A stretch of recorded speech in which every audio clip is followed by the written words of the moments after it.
It's okay, you can say Wolf Bear or Wolfborne. Wolfborne. I've seen so many different names.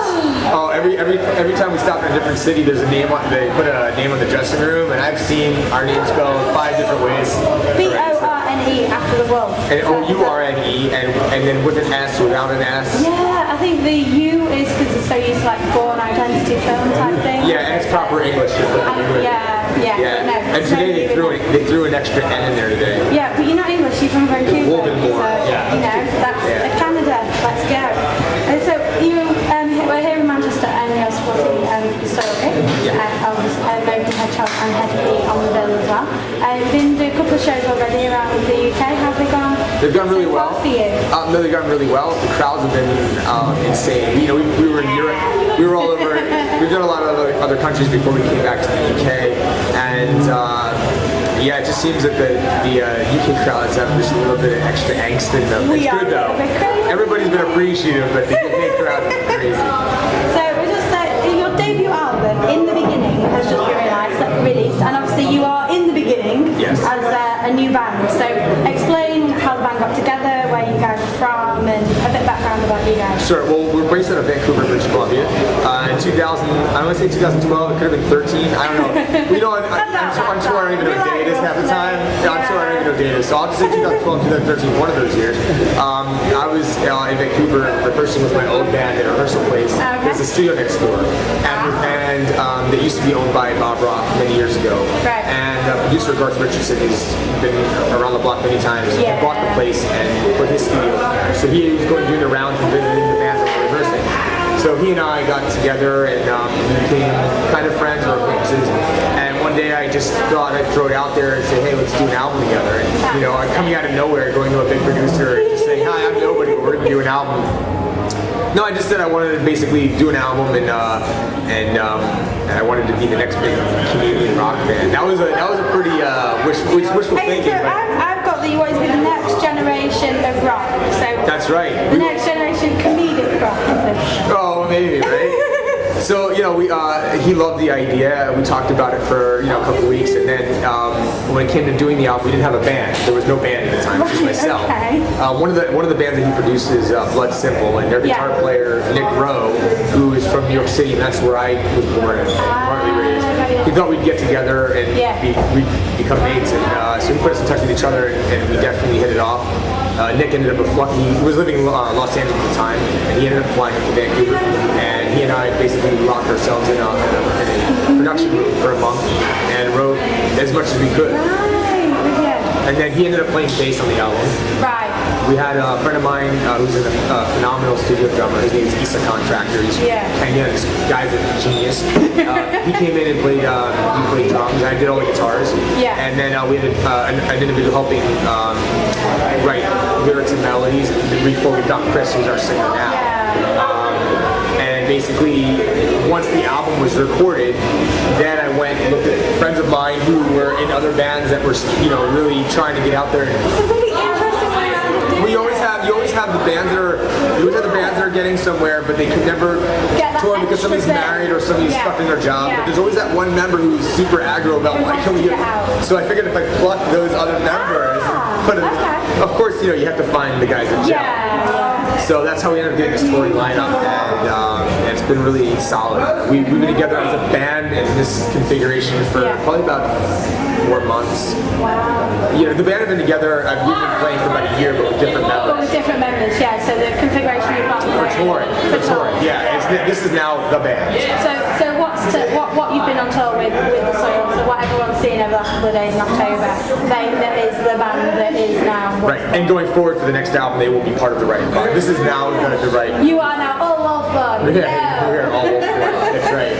I like it. It's a really interesting way around of doing it though, getting the music together and then finding the people. But I see, like, as you say, there are a lot of bands that maybe won't make it out there because there is always that added extra of, you know, it's hard to tour when you've got a family or you've got a job. Well, being in a band is also a business. That's the other thing is, you know, you have a lot of friends that get together and they want to play together, and sometimes this touring business and putting albums out can get, you know, people can take these personally when things don't go the way they want. So when you have members that come in that kind of understand what the deal is, and you build friendships based off of the base of the business, it becomes a little bit easier to navigate. So looking where the business not hurt people's feelings so easily when things don't go right. Yeah, no, I can see. But obviously, you were saying about you wanted to create it to redefine the generation of rock music. What do you mean redefine rock music? Do you see it's not going in the right way, or no? I think do you feel about it? Personally, what my favorite generation of rock was basically the end of the '80s to the early 2000s. That's when that's Pearl Jam, Soundgarden, Alice in Chains. Even when Slipknot was coming out, I just liked what was going on. And even for not metal, but just for rock, I just kind of liked what was going on. Going to the rock side sound. Because before radio rock got too big for itself, certain bands were going out there and monopolizing what was being played on the radio. And we could all name the top 5 bands that get that. Get the airplay to its head. Right, exactly. So basically, the way things got, I saw was a lot of bands were coming out and all these new genres are starting to appear. And it wasn't about the music anymore. It was about now I play in vegan melodic metalcore with it was always like this. There's so many sub-genres out there. I mean, I must admit, I personally have always played the philosophy that I will listen to anything once, and if I like it, I will play it again. Right. And if I don't like it, then I won't listen to it again. I really don't care whether you are metalcore or if you have a sound that I like some metalcore bands and others I'm not a huge fan. I like rock, indie. We won't go into what's on the husband's playlist because God. But that's the thing. I mean, the fans decide what they want to listen to. So you can't bullshit a fan. Sorry about my French. No, you can't bullshit a fan by saying, well, we're this kind of music, so you should listen to us. Yeah. If you just put 60 tracks on a playlist in a pub and it's going, people will decide what they want to listen to. And you start putting labels on things, and you start confusing the whole situation. So what I wanted to do is basically, we wanted to right now put music out and say, this is just what we're doing. Yeah. Bringing rock and roll. I'm saying we're bringing rock and roll back. There's plenty of bands out there that are really doing the right thing. Yeah. But I didn't want to try and reinvent rock and roll. No. Because that's like, I'd be like a total narcissist there. Like I'm the Antichrist. I'm running the world. I didn't want to reinvent rock and roll, but I just wanted to. I wanted to bring what's right with rock and roll. Yeah. Back bring into it back to the forefront. Bring it back to the forefront. And that's why some people say, well, we can hear some '90s and we can hear some early 2000s. Well, that's good because that's probably what you like back then. Yeah. And there's there's these new a lot of these new bands out there that are trying to be very gimmicky and they try to do these new sounds and maybe it'll work, maybe it won't. A year they're the flavor of the month, they go away. We don't want to do that, so we just want to be awesome. We just want to be awesome. And also you appeal to more then because you're not pigeonholing yourself into a specific genre. You're saying there are bits of maybe you'll like one song on the next and there are bits of and if we only appeal to 16-year-old kids with spiky hair and nail polish, then guess what? Then we don't appeal to everybody. No. We don't appeal to everybody. And if those kids don't like us, guess what? They will because eventually they'll see everybody else likes it. Yeah. So you're never gonna make everybody. And then they'll get lens like. You're never gonna make everybody happy. No, definitely not. So album in the beginning, obviously in the beginning of you guys, I have to admit I quite love the album art and everyone has to go look at it. It's a lovely lady with a tree. That was not my doing actually. But it was a great photo. I do love the photo, being a photographer for this album as well. But does that relate back to the album or is it just some really funky out there? As far as me, like the idea. Yeah, the concept. Well, the whole thing with Wolfborne had really nothing to do with wolves. It was basically like, have you ever heard, somebody uses, were you raised in a barn, were you raised by wolves? It's kind of like the primal instincts of people, and they generally put the filters on to be more civilized. Yeah. So Wolfborne's a little bit more savage, but not like in a metal way, just more raw. And if you listen to our album, you can definitely hear definitely a big, heavy, raw sound to it. And the artwork is just, in the woods, the lady, she's nude. It's kind of just tastefully. That's right. Yeah, exactly. Yeah. And I think it all ties together to just the idea of what Wolfborne really is. So you've got a really great video, Sex Cells, with Mandela Sonia and the band playing. And I have to admit, the first time I watched it, I was a bit like, is this live? Did you do this live? Or is this like recorded? Well, it was supposed to be like a sound check and then, And I have to admit, you have to watch it just to see like that beginning. And I was sat there watching. Is this the concept or is this actually just they forgot to edit it? So we were playing a show that night. Yeah. So we set up and did that before. We wanted to make it look like a sound check before the live performance. The girl shows up and we don't see her. Yeah, and the thing about sex sells is, we've got some comments of people saying that basically like, the sleazy radio rock thing, did we need the girl in the video, did we not? The reality of what it really is it not that we're trying to use that to sell anything. It's just it's a peek at what the industry's doing and what they're trying to sell. We're just saying, exactly. And it goes with the song, and also she's, a reputable actress as well. So. Yeah. Oh, she's a wonderful person. She's great to work with. Did you have a real difficult filming that then? Of course. But the cool thing about her is she's not stuck up. She's just as cool and goofy like one of the guys. She's definitely one of the guys. She almost has like a tomboy attitude, but she looks like a supermodel. So it was a good day. It was a good time. Look at this guy right here. Brother from another mother. We gotta be careful with this because we're so tall, we're so young. That's gonna take over the whole thing. Ryan takes care of me out here. Is he looking after you? Yeah, making sure I don't mess up too much because he knows this guy is Ryan has been amazing because I look back to like when I was playing in the clubs and playing in cover bands in the early 2000s especially, we used to cover soil stuff. Right. So, I remember, and when he was a drowning pool, he did other things too.